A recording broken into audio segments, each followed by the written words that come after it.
A wage loss claim is a claim for an individual's loss of income or loss of wages due to injuries which they sustained or received in an automobile accident. And these wage loss benefits are available for the first 3 years after the accident occurred.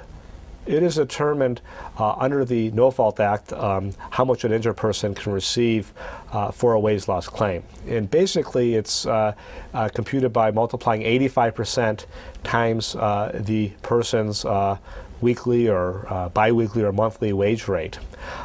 In certain situations with self-employed individuals, there may be more involved in computing what their actual loss of income is. The type of forms that are necessary to send to the insurance company in order to get paid your wage loss benefits are a wage loss authorization, which will allow the insurance company to obtain your wage and employment records. Additionally, many times to speed up the process, something called a wage verification form can be sent by the attorney or by the injured person to the employer, and the employer will complete the form, which will detail what their earnings were before the accident. Additionally, a disability form from the doctor or disability note from the doctor will be necessary for the insurance company to pay the wage loss benefits.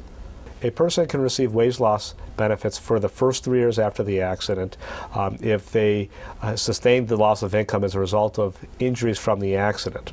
Now, many times, even if an individual is released back to work, if they lost their job and they're looking for work, they're still entitled to get the wage loss benefits while they're looking for work, even if they're no longer disabled.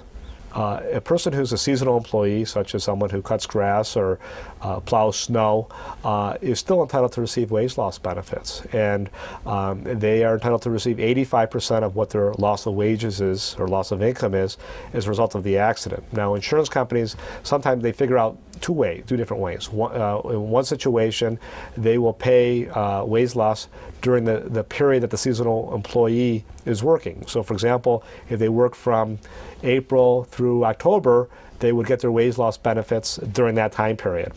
The other type of way that an insurance company computes it is they average their income over the whole year, and they pay a wage loss benefit over the whole year while they are disabled from working. If a person is not employed at the time that the automobile accident occurred and they're injured, yes, they can make a claim for wage loss benefits. And there's two basic situations where the person can receive wage loss benefits. The first is if they're not employed at all and they're looking for work, and that's called temporarily unemployed. And in that situation, the person receives wage loss benefits based upon their last 30 days of employment. The second situation is if they're not employed, but there's a specific offer of employment down the road. For example, you may have someone who's a college student who is going to be graduating in a year.